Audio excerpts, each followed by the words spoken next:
Streaming.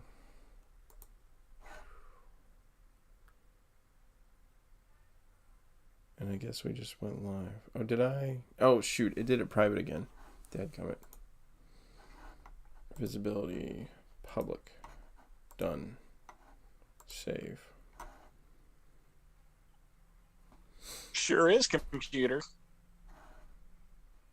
Where's my camera? I don't know. Where is your camera?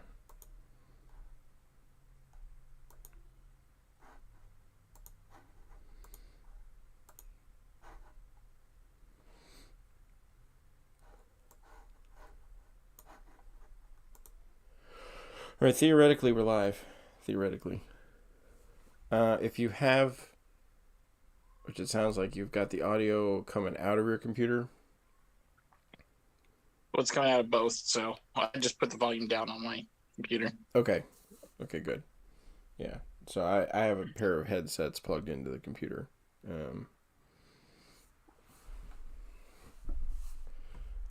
I can never get my computer to center on me. It doesn't matter where I am, what computer I use. I just can't get it to center on my face.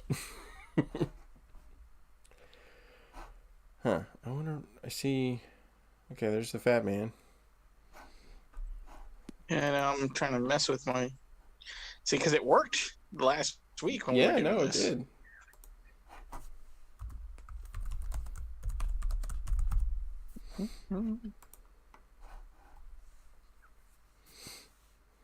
It's my face in the sun.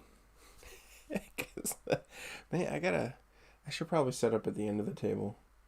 But see, then, like, I like it here because all the books are behind me. But I get this kind of two-faced thing going. So, we're on.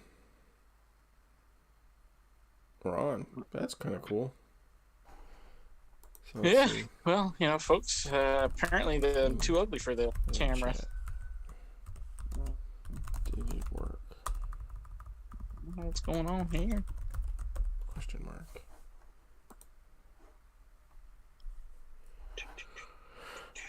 Okay, well, ostensibly...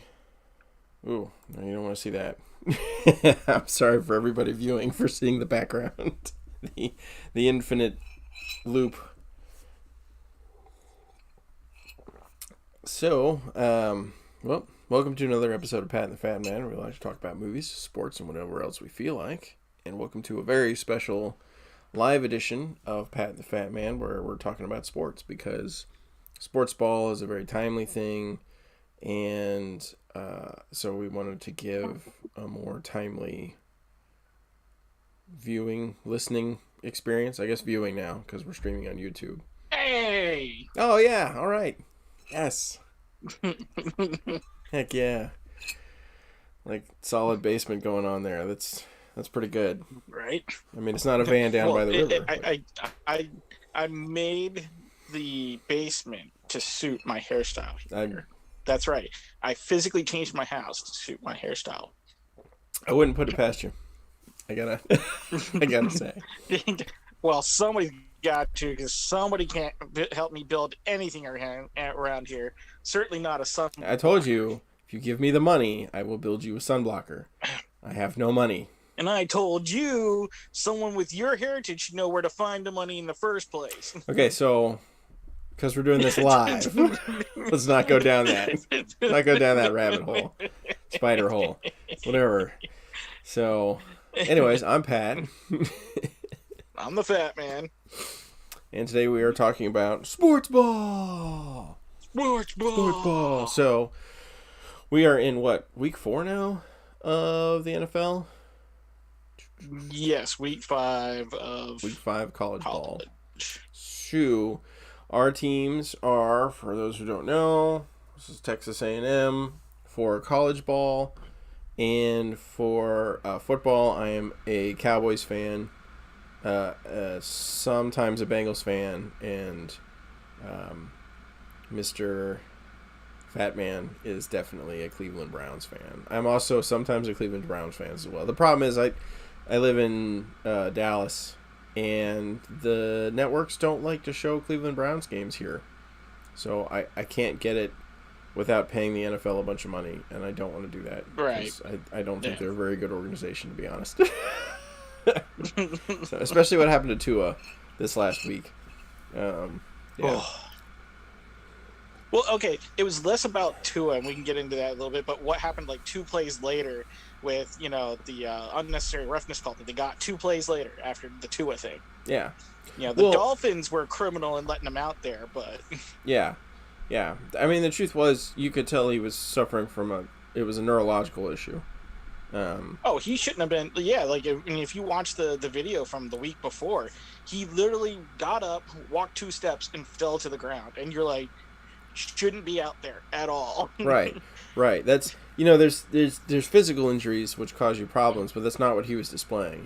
He was displaying balance issues, coordination issues, and that all denotes a neurological issue, which means he's either gotten his spine or his brain injured. And then against the Bengals, when he got sacked, like he locked up, like full blown, like full body lockup. Oh his fingers are twisted and. Yeah, and so they should not have been playing out there at all. It's bad. It kind of flies in the face of all the player safety stuff the NFL have been trying to push for a long time now, and this was a very clear incidence of that maybe they don't really care so much. And I mean, honestly, this both football leagues kind of got some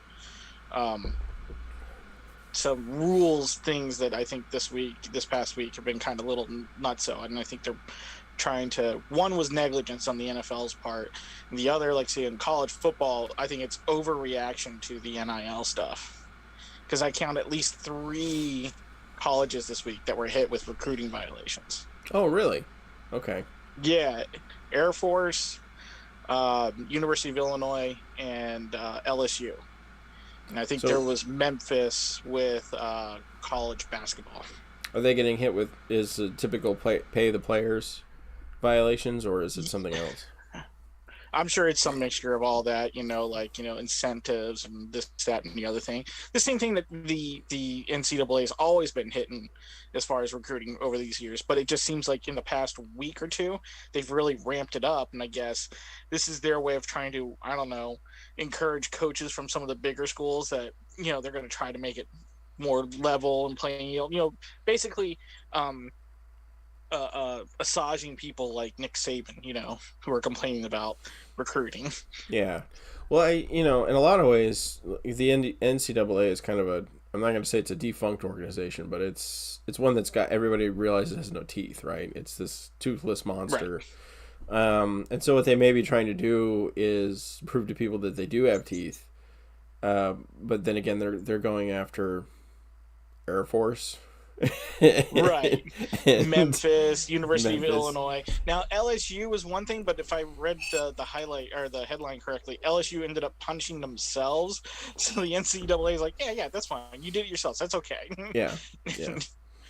Well, that's Missouri has a long-standing history of doing that, and they're another SEC team. So LSU was probably just like, hey, they did it and they got away with it, so we'll do it.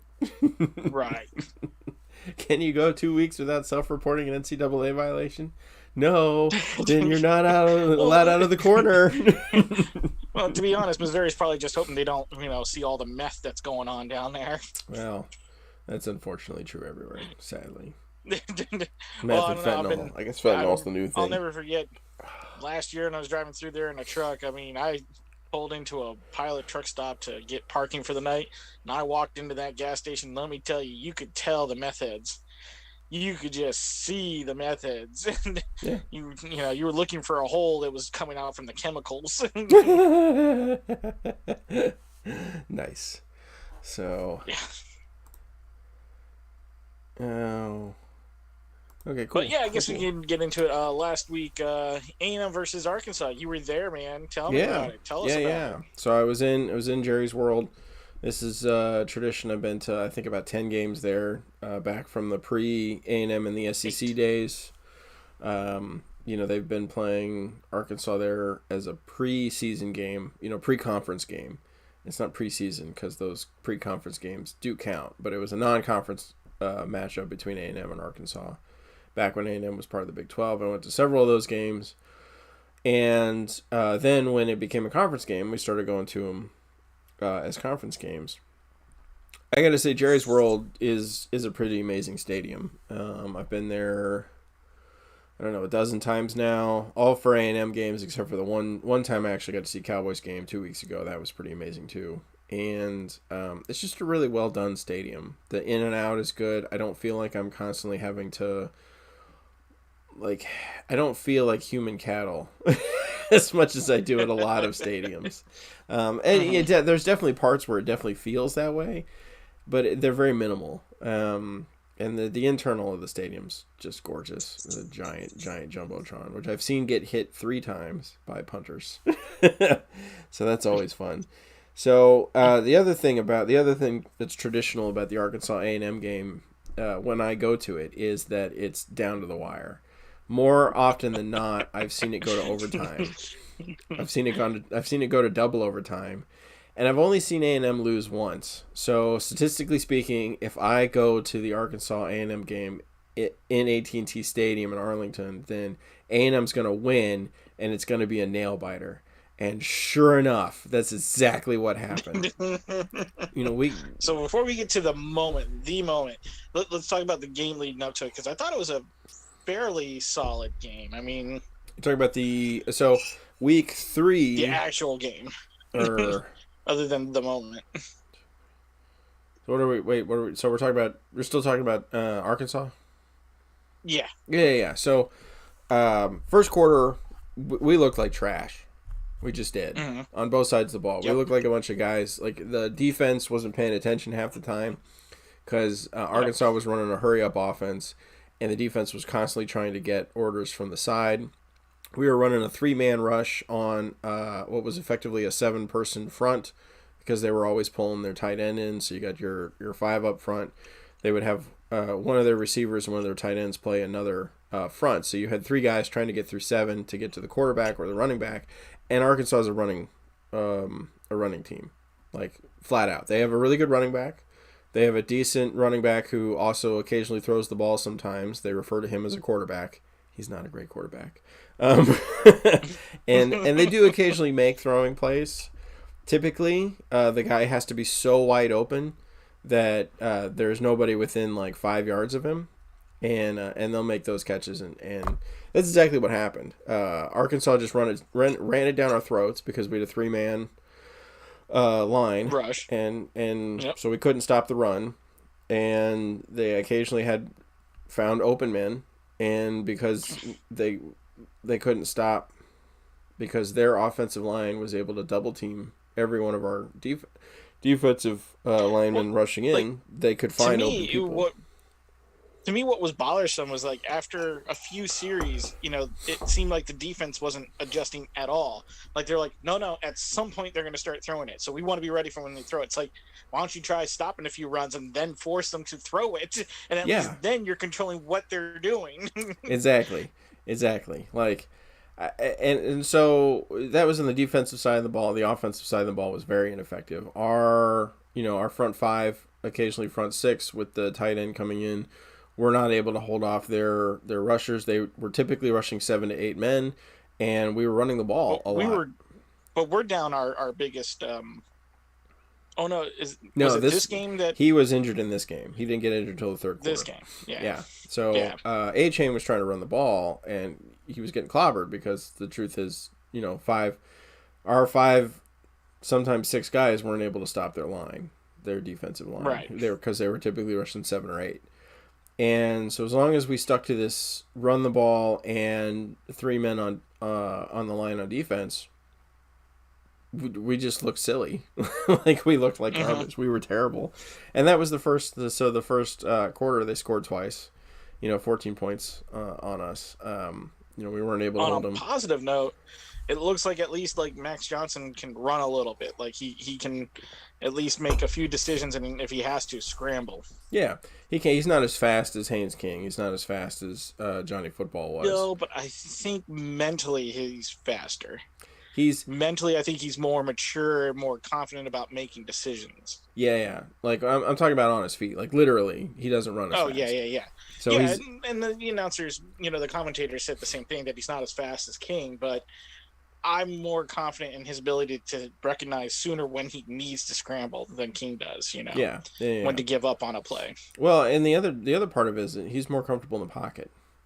He's Yeah. That whole year with LSU not being a very good team that year, he understands the need to stay in the pocket. If there is a pocket, he understands when it breaks, and he doesn't get super nervous, which can throw a guy off. Like even if the guy is safe, if he's nervous about it or if he's scared, it can throw off his passing game. And Max doesn't seem to have that problem. So that's effectively what we saw in the second and third quarters. Is we came out and decided to actually play. Like the defense made adjustments. They weren't really putting anybody else on the line, but they were blitzing 3 or 4 guys in, I wouldn't call it the secondary, but behind the line, would run up to the line. And we got a lot more effective at stopping the run. We got more effective at stopping the quarterback scrambles, their quarterback scrambles. And on the offensive side, we started throwing the ball. And the truth is, Max Johnson can throw the ball. And we had a couple misplays, but the reality was we did very well. So we had one drive, we had one series in the second quarter that looked amazing. That looked like this is what we should look like. Right. And we were able to stop them pretty cold on one of their drives. They got a second drive. We weren't able to stop them very well. They got all the way down to maybe the 20-yard line, 15-yard line. And the quarterback keeps it. He goes to go kind of over and around to get the first down. And there's one of our defensive guys managed to punch the ball out of his hands. And it goes over the scrum, right, over all the linemen into our guys in the backfield, or sorry, in the secondary, and one of our guys catches it and takes off, and he gets picked up pretty quick by an Arkansas defender, and so he makes 5-10 yards down the line, right? He's got an interception, scoop and scramble, whatever you want to call it. Yep. And he gets tied up, and he's fighting with that guy. He had the mental fortitude, I should say, to know to turn back towards where he was coming from and to let another one of his teammates take the ball from him. Yeah, it wasn't just like, a lateral. No, it was backwards. So that way it was a legal pass.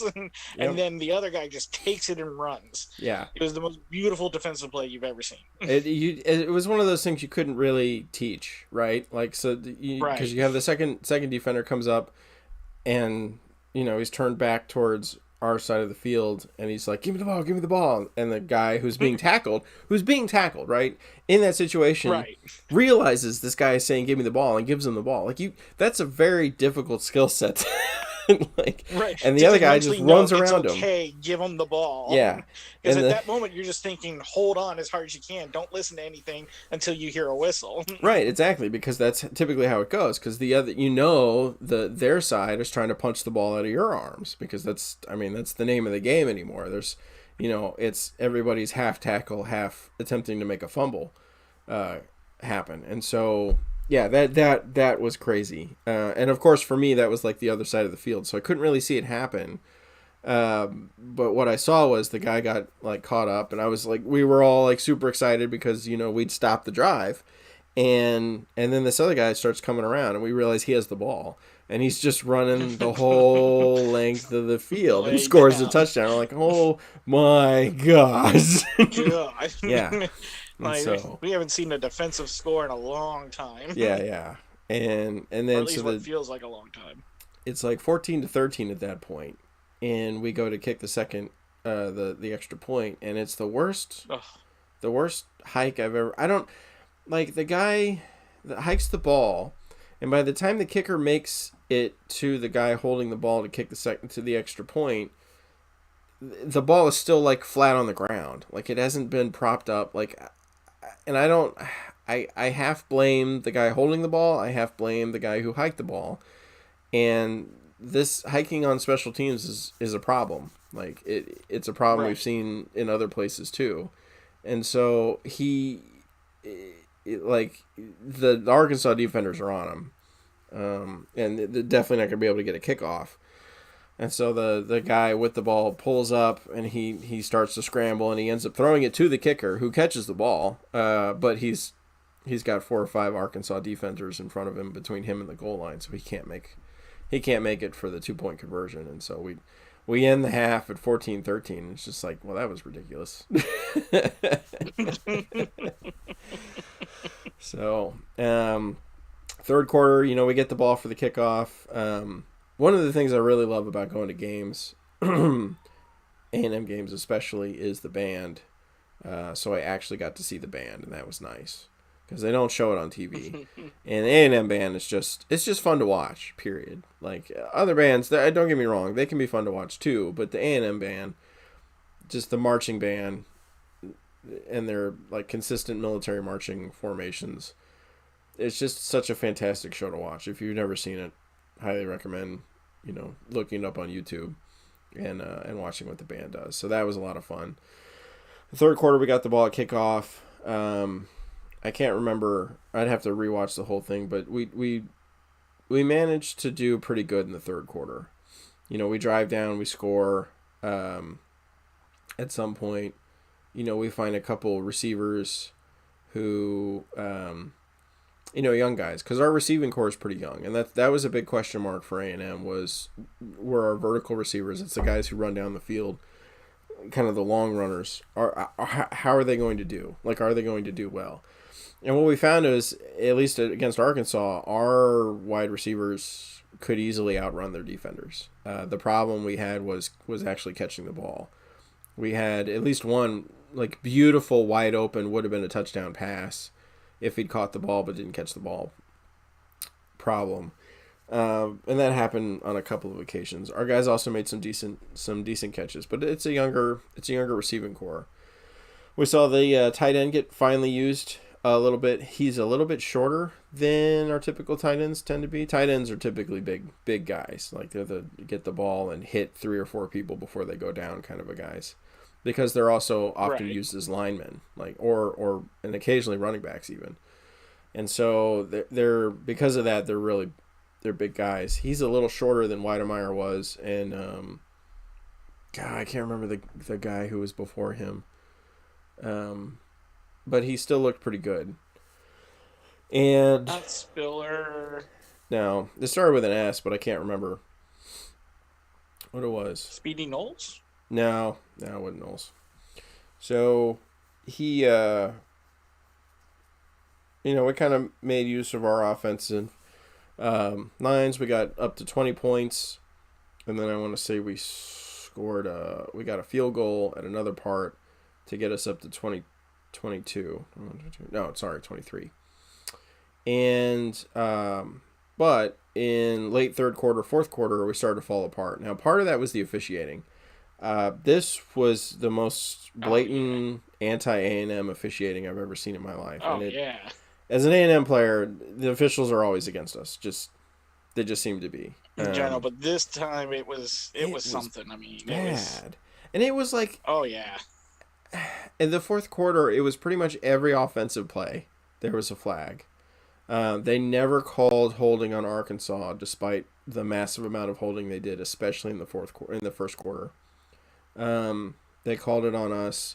They called pass interference on us. We had an entire drive that I want to say 60 yards worth was taken away from us because of penalties. Like we would keep making the first down. Like they marched us back 5 yards, so it was 15 and first down, and we got the first down. And then they marched us back, throw penalty, and they marched us back to 20-yard line. So it was 20 yards first down. And then they marched us back to 30 yards. So it was first and 30, and we still would make the first down, and they would just keep throwing flags until we didn't make it. And it was pretty disheartening. I think that's where we scored the field goal, was on that drive, because we were close enough. There was another field goal attempt we had. So the fourth quarter was pretty bad all around. We from the penalties perspective was bad. We lost Spiller? Shoot. No, Smith. No, it was either A Chain or No, Smith. it was I want to say Smith. it's A Chain. No, we A-Chain was Smith. fine. Smith. Smith. Smith walked off Yeah, Smith. basically in sometime in the late third, and then we saw him on the sideline in a boot after that point. So he's got an Right. ankle injury. He'll be out, I think, for the rest of the season, if I remember correctly. Oh, is that what they? Oh, okay, I was gonna ask because I this week I just completely forgot to check up on him Yeah, and I hadn't heard anything. and But then damn, that sucks. That's a huge hit to our yeah, no, he's offense. one of the primary offensive weapons. He is him and A-Chain. Yeah, him and A Chain. That's Because it. You know what Smith I is mean? technically he's slated as a receiver, and he does Right. occasionally run the ball, but mostly he is a receiver. But he's one of those receivers that can take like 3 or 4 hits and keep going. Um, so he's a big loss. Losing Smith. I like it. That's what you were working on. I was wondering the whole time because you get this like Yes. this concentration expression on your Click, click, face, click. and trying to. So that's what you were doing over there. Okay, I got it now. Yes. So, but Smith losing him was big. The penalties were big, and then there was a field goal we missed. It was a long one. It was like 50 some odd yards, and it looked like it had the distance, but it did have the distance. It just was off. It was wide left, and so the Hogs get it back. They score in the fourth quarter, so that brings them up to 21. So now it's 23-21, and they're driving down towards the end of the game. 4 or 5 minutes left. They get the ball. They're driving down. They get, we can't stop them because we're still. It almost felt like we went from the schemes we'd been using in the second and third quarter back to the schemes we were using in the first quarter for defense because we were just massively ineffective again. Part of me, the what do you call it? Conspiracy theory part of me thinks that Jimbo was doing that on purpose because and this is the line of thought. Jimbo's all about clock control, and he wants Arkansas to run the ball in order to eat the clock, and thinking that we'll be able to stop them before they can get to field goal range is my guess. I don't know, but the problem is we didn't. They got into field goal range, and we're still running that same defensive scheme. So the clock is getting eaten off. So now for all of us, the fans, it's like, oh, they're going to kick a field goal and we're going to get the ball back for like 20 seconds and we're going to lose. And sure enough, we get down to it. We finally stop them. And, it's a 20, 30, it's a 30-yard, 34-yard field goal. And there's a minute and 20 left. And we're like, well, game's over because they're going to kick it and then we're not going to be able to run it back. We're not going to be able to. Because our offense has just been inconsistent. Now we don't have Smith. And so they kick the field goal, and it hits the upright. And it hits the very top of the upright. the top up. Not like the top side. No, like think of a straw and the very top of the straw. Like it hits that and falls forward. Yeah, and falls. And we're all like, it hits that, and we're all like, where's it going? Because it's on the other side of the field. We can't see. Like, where's it going? Where's it going? And we see it, and it falls, and it hits the ground, and it's in the end zone, which means it didn't go in. You can't tell if it's in front of the bar or behind the bar. Yep. It's not until it hits the ground, and we can see it in the end zone that we're like, yeah! The whole place just explodes and goes nuts. And so Arkansas's got a timeout left. It's a minute 22. We managed to basically clock manage it down into the ground and we win. And so that we went 23-21. Crazy go nuts game as always. The reality is neither team looked stellar. We had, I would say, 2 good quarters where it seemed like our defense was doing their job and our offense was doing their job. We had 2 quarters where we looked like trash. Especially that first quarter.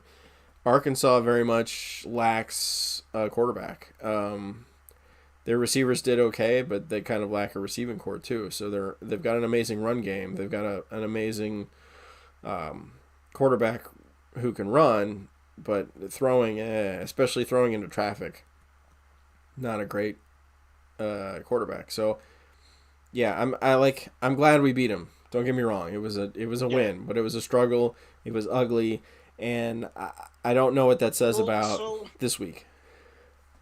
Well, what I think it says is really when you look at that game, there's two things. On the defensive side, they just have to play from start to finish. They have to be good to go from start to finish, and they have to be quicker, more awake. They have to be more organized because, like you said, they didn't know what they were doing. They were constantly looking off to the sideline. That's what you're supposed to do in practice. Go look. One person's going to be in charge of communication. Know going into what you're kind of thinking and be ready to go. There has to be a way to speed up communication on the defensive side of the ball, and you just have to adjust and adapt and be awake. Because like you said, it just seemed like they weren't learning. They weren't quick on the pickup. They would rush 3 guys against 7. You shouldn't be doing that. If you're on the middle or back side of that defense and you see 3 against 7, some of you ought to be going up to that line. Right, and I mean that's exactly what we started seeing in the second and third quarter. And I gotta be honest, I kind of blame. But it shouldn't take you the first 15 minutes of the game to do that. Right, I kind of blame the coaching on this one. Like I think in a lot of ways, it wasn't the guys in the field. It was the coaches. It was they had been trained into this scheme against Arkansas, and then they couldn't. It took too long to recover from that scheme. Like whatever had been drilled into them, they just weren't flexible enough to move out of it. It ended up being a timely manner, but it was just enough, right? Right. Now on the offensive side, I think it's just going to take a little bit more time to develop. But now with Smith out, you're going to have to rely on your passing game, unless there's a rookie, a freshman, sophomore, that's been hanging back that we don't know about. That's a really good runner. It's going to come down to Max Johnson, which I'm fine with. I actually feel very comfortable with Max Johnson. I honestly don't want to see King for the rest of the season because I believe Max Johnson has a leadership quality there. I think the rest of the offense understands and follows him, and I think that they could develop a good chemistry as an offense and do more than I think that they do with King. They just have to develop it, and I think this week we'll see more of that kind of offense, hopefully seeing some more of the cohesion start happening. Well, and I mean, let's be honest. Like when we moved from the running heavy schemes into the passing schemes, Johnson did fine. Like once that was the second and third quarter was we moved from a very run heavy play calling strategy to a very pass heavy play calling strategy, and we did fine. Like sometimes Arkansas was pretty good at picking it up sometimes, and so they would cover everybody, and so we But then Johnson would realize he could run. Like that's the thing. Like if the defense has decided to cover all your guys and to cover space in the secondary, that usually leaves the sort of middle ground between the line and the secondary open, and so you can run it. And I'll say that Johnson does a fairly decent job of throwing into cover too, though. I mean, some of those guys were covered well, and he just needled it right in at them. Granted, they didn't always catch them, but they were on target. And he's got the ability to throw the fastball and the long ball. Sort of the bullet, which I was impressed. I had never really seen him throw any bullets. Like even in the A&M LSU game, he never really threw those real quick, fast, 5 to 10 yard kind of stuff. I saw him throw lots of long stuff, and that's how they beat us. And so I saw that in this game too, but I also saw the fast, quick stuff, which is good because that's the kind of stuff Jimbo calls. Because Fisher's overarching strategy is always we go to third down every down, or every set of downs, because we want to control the clock, and clock management is the most important thing. Possession. Right, and exactly. Possession gives you control of the clock. So we want their defense to wear down, so that by the time we get to the fourth quarter, we can just run over them. Yeah. Which, we'll see, if you go back 3 weeks, that's exactly what Appalachia State did to us. So yeah, Mississippi State today at 3:00. Was that 3 Eastern time or is it 4 Eastern time? 4 Eastern time. 4 Eastern time. So 3 Central. So I don't know. I watched Mississippi State play against LSU the week we played Miami. They don't look great. They look, and there's a lot of question marks about LSU because LSU is playing with a new coach. They came out, their first game was awful. I don't remember who they got beat by, but it was not somebody that was good. It was not somebody that was ranked. Since then, LSU has done a lot better. So I don't know if that was a factor of LSU kind of coming into cohesion and being decent. I mean, they have talent. They don't have top recruiting class because they got a new coach and everything. But so there's a question mark. The odd part is A&M is being the underdog in this game. Yeah. Even though Mississippi State is unranked. Right. Well, and we lost against them last time in the same scenario. Well, they've got one loss in the conference, whereas we have one win in the conference. Yeah. So, well, and so it goes into we're 4-point underdogs. How how good is LSU? How good is Mississippi State really? Because they lost LSU and it was a fight the whole time, and so I don't know. I think Moneyline is interesting. Oh yeah. We're at plus 170. They're at minus 205. Yeah. Yeah. I mean, granted, we'd only win. You put $100, you only win 70, but them, you have to put down 205 to come even. Well, that's stupid. Yeah. Yeah. That's what I'm saying. That's a very strange, and it's the ESPN game prediction is 2/3 in favor of Mississippi State. Yeah. I don't think the game's that far off. I mean, I don't think they're that much better than A&M. I mean, I do think it'll be a test. I think today's game will be a test, but yeah. I think one we can easily, if we beat Arkansas, and I'll grant you we just barely beat them, I think we could definitely beat Mississippi State. Right, and then so LSU beat Mississippi State like 31-16 2 weeks ago, and then LSU played like New Mexico State. And LSU's playing Auburn today, so that's kind of going to be the bellwether for whether LSU's any good, because Auburn is terrible. It's just terrible. Speaking of which, do you know where Zach Calzada ended up going? No. Auburn. That is something I can look up. He's the backup quarterback at Auburn. Yep. Well, he is on ESPN Game Day today. Yeah. ESPN Game Days in Auburn. Yeah. Well, and there's a lot of question marks about them playing him because their current quarterback is not doing so well for them. So, yeah, I'm not really sure. So, the honest truth, Mississippi State's only real opponent so far has been LSU, which they lost to. They played Memphis, they played Arizona, and they played Bowling Green last week. And so, honestly, I think today is probably the day everybody gets a feel for how good they are. I think everybody's kind of made a decision about how good we are, which is, we're okay. Then again... I got to admit, I don't disagree with that assessment. I think with, as much boasting as A&M's been doing about recruiting, as much boasting as Jimbo Fisher's been doing about it, I think for an SEC team that wants to compete, we've shown it's very mediocre. And this is, the SEC. We are this is the toughest conference, even bigger than the Big Ten. You know how we know that? Because there's definitely more game days that are happening in the SEC than they are in the Big Ten. Yeah. All right. Yeah, everyone wants to talk about how good OSU is. Maybe they're very, very good, but they're in a crappy conference. The only next two team in that conference is Michigan, and Michigan's not even that impressive this year. So I think that as A&M fans and as the A&M athletic organization, football organization, you have to set yourselves on very high standards if you want to go anywhere. Yeah. So, I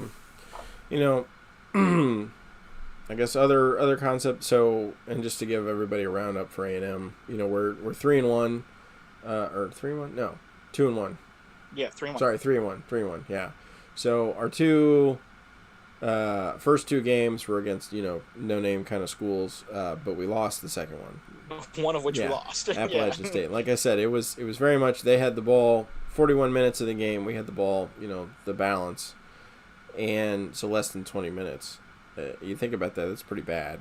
Defense couldn't stop the run, and eventually that gave Appalachian State the win.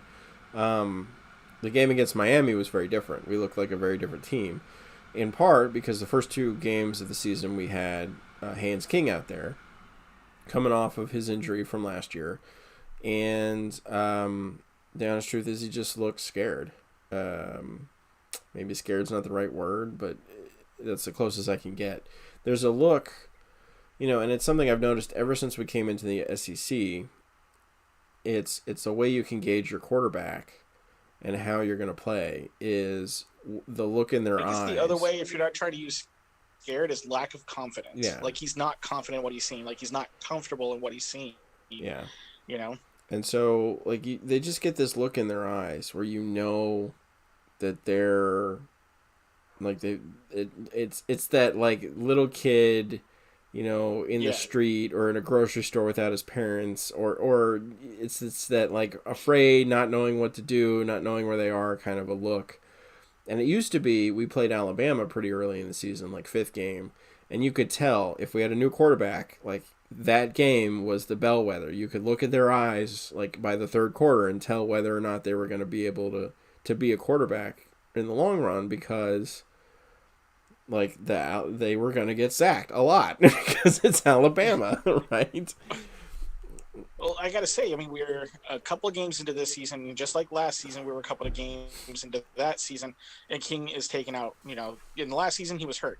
This season, he's just removed. I can't say, I don't know where he would go.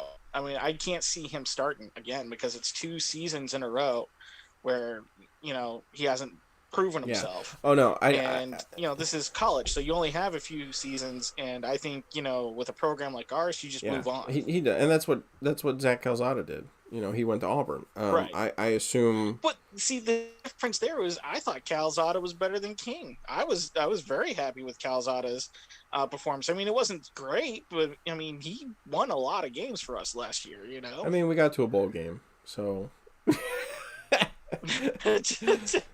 I think we've done better last year than we would have if we had King. I actually disagree. Out of our 2 options. I don't agree with that. Because the truth of the matter is when you get an injury as a quarterback, especially a leg injury, it does change the way you play. Especially kind of the leg ankle injury. There's always question marks about, are your passes going to be floats now? How are you going to throw? How are you going to scramble? How are you going to set your feet? Are you able to do the kind of things you were able to do before? And then there's the mental part, because then you're always wondering when you get hit or when you're about to get hit, is it going to happen again? And the part that I think King probably struggled with the most was he got his injury against Colorado. Like, it wasn't like it was Alabama or LSU or even Mississippi State or Ole Miss. He got injured scrambling, running for a first down against Colorado. And so I think any team, Appalachian State, is probably a little bit of a head game for him. And so that I agree. I don't think he's going to start at A&M. I don't know. I think he probably would have done better than Calzada last year if he had not gotten injured. No guarantee on that one. But I agree. I don't think he'll start at A&M. He'll move on via the transition or the transfer portal. Well, I don't know if he'll start for another SEC team. And we both said the exact same thing about Calzada, and he went to Auburn, and it looks like he's probably going to start sometime this year. So, like. Don't get me wrong, like it very much feels like we've sort of whitewashed Calzada just a little bit here because we did not like him last year. But hindsight's 2020, right? Well, yeah, sure. But I mean, I'm also looking at what King's done the last 2 years in the very limited amounts that we've seen him, and going, maybe we didn't Well, have it and so that's bad. part of the problem. We never got to see him against a real opponent. We didn't. You Well, know. because we get a little red vision from disappointment Yeah, from yeah. expectations. So we've You know, got uh, I think he was a either 4 or 5 star quarterback recruit who's redshirted this year, and so Haynes King's our backup. In the event Johnson gets injured or something, Johnson will play through once we get to the end. If Johnson doesn't get injured, then Haynes King will transfer somewhere else, and then Max has only so many years of eligibility left because he already played at LSU last year. So depending on how that goes, there'll be a quarterback competition between him and the new recruit. But yeah, I think Haynes King is ultimately out of the picture for A&M, which is unfortunate because he had a lot of hype coming in. He looked really good in his what do you call it, days, his high school days. He looked really good in the game prior to the Colorado game. I can't remember who we played. He didn't look. I don't think he looked bad against whoever we played before Appalachian State. He didn't look great. We only won that game 31-0. Sam Houston. Yeah. So he looked fine in that game. Again, Fisher's play calling doesn't, unless you're talent wise so much better than whoever you're playing. Mm-hmm. Your Fisher's play calling is not geared towards 60-0 or 70-0 kind of. It's not geared towards the Alabama crushing kind of a thing.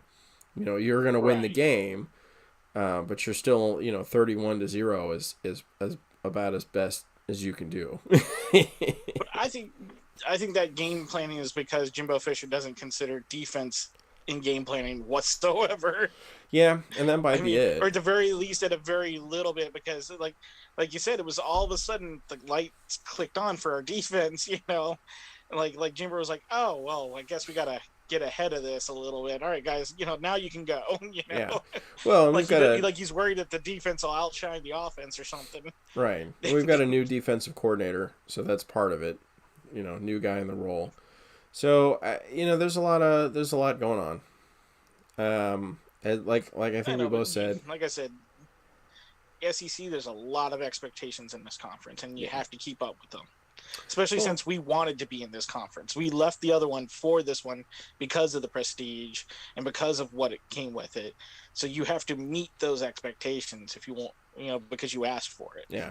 I do think the SEC West is going to be another beat 'em up kind of round robin thing because nobody looks stellar, right? Yeah. And so that's one of the problems we have going up against, other conferences like the Big Ten and the Big 12 and Pac 12. Yeah. Whatever number it's going to be is that most of those conferences have one, maybe two teams that just dominate. That are really good. They're so better compared to everybody else that they just look amazing. And typically in the SEC that's been Alabama, but Alabama is not that team right now. Georgia is. And so in the West it kind of looks like, oh, you're all just as crummy as we are, and the answer is like no. We're all still really good. We're just all playing each other. Right. We look bad because we got beat by somebody else who's really good. And there is no mercy rule in college football. So if you score, you keep on scoring. Yeah. And you just beat the crap out of your opponent. But yeah, the West is, we don't look great. Arkansas doesn't look great. Mississippi State doesn't look great. LSU doesn't look great. Ole Miss, I don't know about Ole Miss. And then Alabama doesn't look like Alabama, which means they still look good. But all of those quote-unquote not looking great just means in games against each other they're going to be close. And so I think the West is going to be a beat 'em up. The East is going to be pretty dominated by Georgia and possibly Tennessee. Because Florida hasn't come back from what it was doing. Florida's got a new coach this year too. Right. And Kentucky's hanging in there. I mean, they're ranked 7th right now, and they're in a dogfight with, surprise, surprise, an SEC West team. Oh, who are they playing? Ole Miss. Ole Miss. Yeah. So. Yep. So, if Ole Miss hangs on, they'll maybe swap places or whatnot. But so then we can go into that because we've beaten two well-ranked teams the last 2 weeks in a row, and we still haven't recovered from our one loss to Appalachia State. Yeah. Yeah, we were ranked 6 going into that game. We lost to Appalachia State. We dropped to 23. Yes. And we won against Miami, who was ranked 13 at the time. So we beat Miami. That jumped us up to 20. All the 3 places. Miami dropped off the board, or they dropped to like 23 or something. And then we play Arkansas, who's ranked 10. Beat them, and we go to 17. So they just dropped to 20. Right. So it's sort of like, I mean, that's the story of A&M with the rankings, is like beating somebody hurts them but doesn't help us. That's always been the story. That's always how it's worked for A&M in the rankings. So, and then, I don't know. Conspiracy theory says that the reason for that is once again, they can't have everybody in the top 10 come from the SEC. So, yeah, they can only have so many from the SEC in the top 10. It just okay, all right. So we got through college. Do we want to talk about NFL? Yeah, if you want. I got time. Yeah, I got time. My headphones just started doing something really stupid on me, so I'm trying to figure this out. But yeah, go ahead. Okay. Well, for me as a Browns fan, last week was an important week for us because it was our first game against Pittsburgh. Getting a little bit of echo there. There we go. So that's always a big game, no matter what year it is, no matter if we're good, we're bad. The expectation, just like it was before with A&M and Alabama or A&M and Texas, you could have the worst season, ever. As long as you beat Pittsburgh, it's a good season. Which we did. Woo! Woo! Yeah, I was very happy about that because I watched the Bengals and the Pittsburgh game in week 1. That was just, it went to double overtime. No. There's no double overtime, but it went to overtime. But to the very end of overtime, and the Bengals missed like 3 field goals that would have won them the game. And then the Steelers kicked a field goal to win it. And I was just so mad. So mad. In part because I like the Bengals, and in part because I hate the Steelers. In larger part because I hate the Steelers. So it was like a cool night in, September. Windy night in Cleveland, on the lake. So kicking was not our strong suit on this one. Well, for one, we got a young kicker. And, we thought, yay, he made a 58-yard field goal. Everything's going to be great. No, because like in Cleveland, the stadium was right on Lake Erie. Like right on Lake Erie. And so the wind coming off of the lake, it has like a almost vortex effect, on the field. So when you see the ball kick, one direction, it really, like, I swear I saw one of his kicks do an S curve. It was starting to curve back, and then it went back the other direction, and it went in, thank God, one of them did. But he missed our kicker missed field 2 goals, so you're like, oh, God, what kind of game is this going to be? Defense still had issues covering the secondary. Still had issues, leaving people open. Myles Garrett was a little less effective in this one. He's currently hunting for the sack record for the Cleveland Browns. He is 1 sack away from matching the Browns, career sack record as a team franchise. Couldn't do it because Jadeveon Clowney, the other defensive tackle on the other side of him, is out for a couple of weeks with an injury. So it's just him. So Myles Garrett keeps getting double and triple teamed. And so he's, with somebody, without anybody to kind of take the weight off of him or, make up for him, he wasn't as much of a factor this game. But they still did a decent job keeping them off the board, breaking up plays and keeping the game in front of them. Offensively, Jacoby Brissett, wow. you wouldn't think that somebody like Jacoby Brissett, like a career backup, quarterback. I mean, he wasn't he was a starting quarterback for a while, but he's been a backup for a long time. He's done really, really well with the passing game. Nick Chubb, awesome. I don't care what anybody says about Derrick Henry. Nick Chubb, to watch him is just fun football. To see him break tackles and just take off. Yeah, no, he's a great running back to watch. Him, I mean, and Oh my God. Garrett's a great. I want to see defensive end as well. Yeah, I was thinking defensive end. I was like DE, right? he's fun to watch too.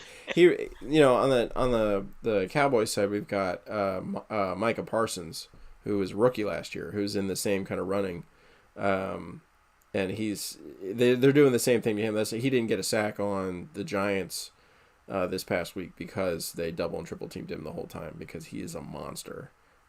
He just is. He's a sack hunter. So. It wasn't a terribly close game. We were still up, I think, like a score or so from them.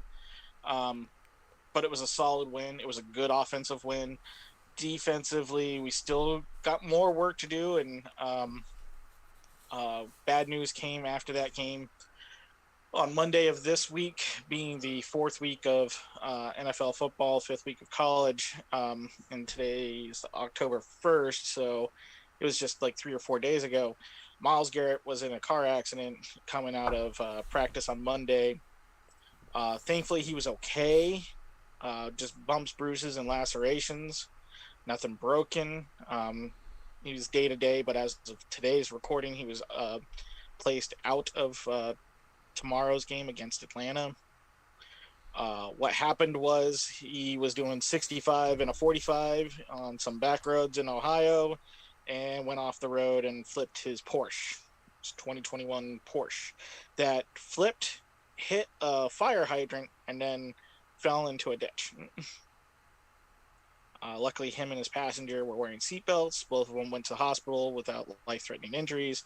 Both were released the same night, and he says he wanted to play, of course, but after what happened with Tua, I think all the NFL teams are taking injuries, no matter big or small, pretty serious today. So he won't be playing this upcoming Sunday. So really, this upcoming Sunday against Atlanta, it's going to be a big question on how it's going to go.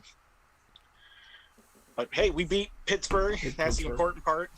Yep. We're hopefully gonna give Mike Tomlin, the coach of the Steelers, his first losing season. That'd be nice. We hope. Yep. That would be. Yeah. So the Cowboys, started the season. We didn't look very good. The first game against Tampa Bay was we looked bad. Like, a defense looked pretty good. We managed to hold them to pretty much field goals, an occasional touchdown, but mostly just field goals.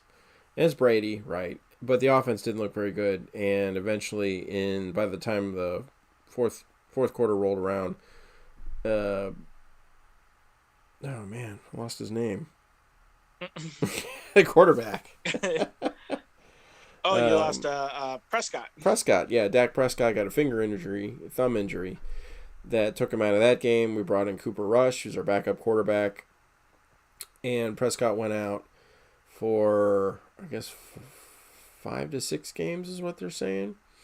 So we're like, oh, good, it's a repeat of 2 years ago where Prescott went out on the first game and was out the entire season, and we had Andy Dalton and Corriggio, somebody else after Dalton got hurt. After Dalton got hurt, and it was a bad season. It was no fun.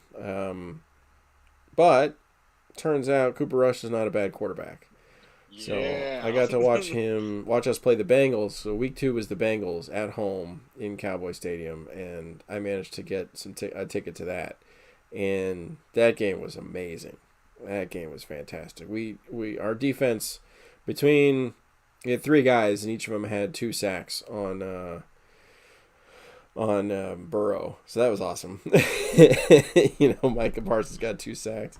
I think Andrews got 2 sacks, another guy. So we were putting the hurt on Burrow pretty bad. It was a very close game. It literally came down to the wire, 17-17 at the very end of the game. Kicked a field goal to win the game. But Cooper Rush looked good. Looked like he had a decent head on his shoulder. Threw the ball well, which has always been the problem with our backup quarterbacks, is their passing ability. Ezekiel Elliott, I think everybody's kind of come to terms with him not being the explosive running back. He's the 3 to 5 yard guy. He'll get you 3 to 5 yards, and he'll churn his feet, and he'll take 6 or 7 guys to bring him down. But very rarely is he going to break that tackle or break all of those tackles and make it down the field. He just doesn't. That's just not how he runs the ball. And I don't think that we call those schemes for him. He's the guy that takes all the hits. And so 3 to 5 yards every time. 3 to 5 yards every play ain't bad. I mean, it's just not. Like, especially for possession and for moving the ball and for lining things up. Tony Pollard, we all know Tony Pollard, our other running back, and he's fantastic. He is the big play guy. He'll get you 10 yards or 15 yards. Sometimes he gets you nothing. That's always the trick with those guys. Sometimes they don't get much, but he's good, and he's amazing in space. He's good against 1 or 2 tackles. So Pollard, both him and Elliott did their jobs. We had a couple.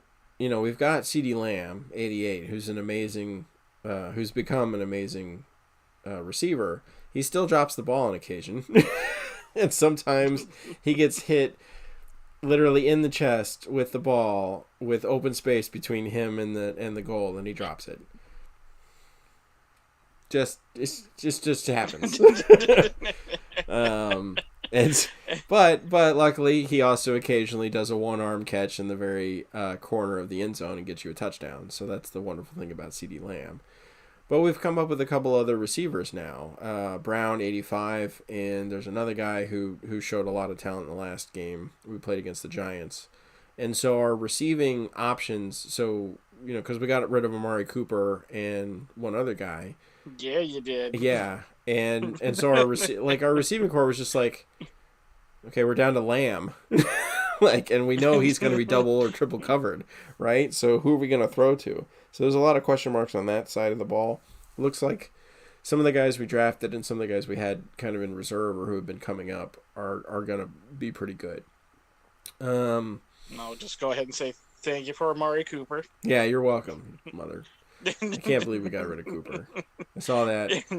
And there was like, well, he is getting kind of old. I'm like, okay. But then I thought, like, what did we get for him? We didn't get enough for him. Like, we traded him for nothing.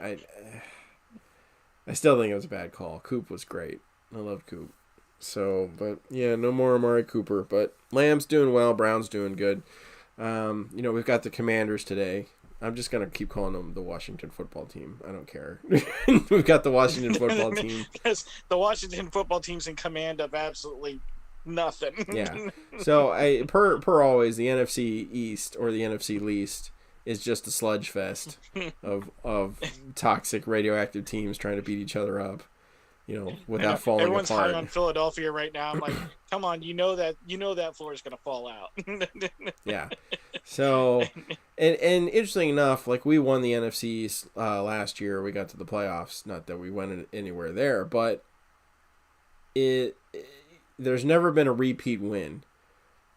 I think ever, or maybe once, like back in the early 2000s or maybe the 90s. So there's not a lot of hope, statistically speaking, that we're going to win it again, except that, we beat the Giants already. We're going to play the Commanders today. They don't look very good.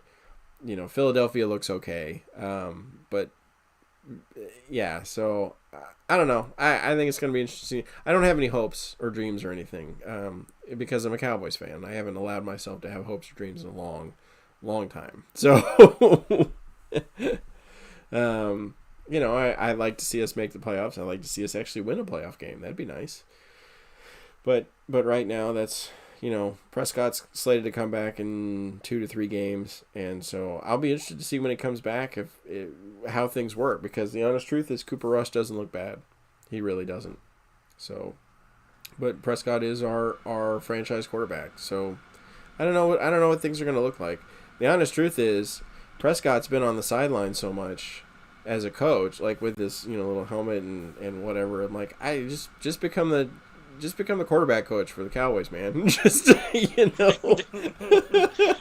well, it's kind of like what we're looking at here with Jacoby Brissett and Deshaun Watson. You're just like, boy, man, Jacoby Brissett's looking pretty good, man. What about Deshaun Watson? Well, we're paying him $230 million regardless, so yeah, he's gonna play. Sadly, we don't really have a choice on that one. We're gonna get our $230 million worth, but Jacoby, yeah, stick around, buddy. You seem to be doing pretty good with this team. Yep. So, yep. So a lot of football, a lot of sports ball going on. Yes. Yes. Another time we'll talk about baseball, but just a quick half beat on that. The Cleveland Guardians, the youngest team in Major League Baseball this year. Average age of the baseball players is 26 years old. Won their division. Nice. So, which nobody thought that they would do. There was nobody who thought that the Cleveland Guardians would win their division this year, and they did, and they've done it in spectacular style. They're such a fun young baseball team. If you go back and listen to some of my earlier podcasts on the Guardians and the Indians, you know that I'm a big fan of small baseball, that I think baseball's gone too much with the home runs. This team does it all. Last night, last game against, or their first game against Kansas City for the last 6 games of the season, the 5th inning, every single batter got a hit in the same inning. So they've got the most infield hits of anybody in baseball. They've got a great average with runners in scoring position. Stephen Kwan deserves Rookie of the Year. The kid is batting over 300. He gets on base. He steals bases like a maniac. He runs like a maniac. This is such a fun baseball team. I can't say it enough.